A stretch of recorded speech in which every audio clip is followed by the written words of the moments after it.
খবর, কিছু খবর, বিতর্কিত খবর আর সব থেকে বড় খবর, বিটলস আসছে। ঠিক শুনেছো, বিটলসের বায়োপিক আসছে। স্যাম মেন্ডেস এই সিনেমাটা ডাইরেকশন দিতে চলেছেন। অ্যাকচুয়ালি এই সিনেমাটা বলে আমি বড় ভুল করছি। এখনো অবধি যেটুকু জানা গেছে, স্যাম মেন্ডেস বলেছেন 4টে সিনেমা একসাথে একই দিনে রিলিজ করা হবে 4জন ব্যান্ড মেম্বারের পার্সপেক্টিভ থেকে। সো এটা একটা বিঞ্জ ওয়াচের মতো হতে চলেছে, যেটা আমরা থিয়েটারে গিয়ে এক্সপিরিয়েন্স করতে পারবো। জাস্ট থিঙ্ক অ্যাবাউট ইট, 4টে সিনেমা একই দিনে একই কনসেপ্টের উপর, 4টে আলাদা পয়েন্ট অফ ভিউ থেকে। এটা পৃথিবীতে এর আগে কোনোদিনও হয়েছে বলে আমি তো অ্যাটলিস্ট জানি না। আজকে সকাল সকাল পুচকি করে স্টার কাস্টটা রিভিল হয়েছে। ইভেন প্রত্যেকটা অ্যাক্টর নিজেদের ক্যারেক্টারের লুকে তাদের একটা করে ইমেজ পাওয়া গেছে।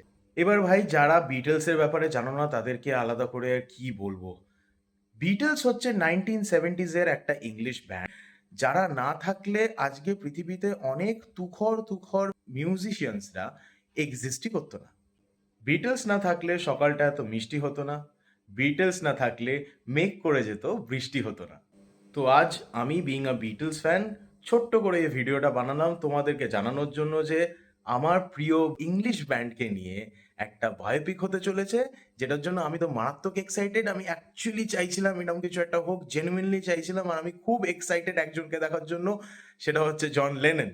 বাকি কি সিনেমা আসছে না আসছে সেগুলোর খবর তো দিতে থাকবো ভাই, বাট এটা আমার মনের খুব কাছের একটা খবর, তাই তোমাদের সাথে শেয়ার করলাম। কারণ বিটলস ছাড়া অন্য পোকা খুব বোরিং।